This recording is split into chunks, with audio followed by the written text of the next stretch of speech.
Okay, folks, this is a 1975 Olympia Traveler Deluxe. Rare here in the United States because they originated in Europe. So this one actually has the quartz Z instead of QWERTY.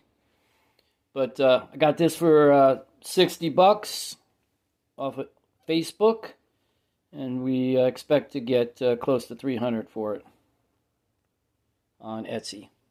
So anyway, you can make money with vintage mechanical typewriters. Like I said, pre-1970, even though this is 75, it will still sell big. It's pretty cool and in mint condition.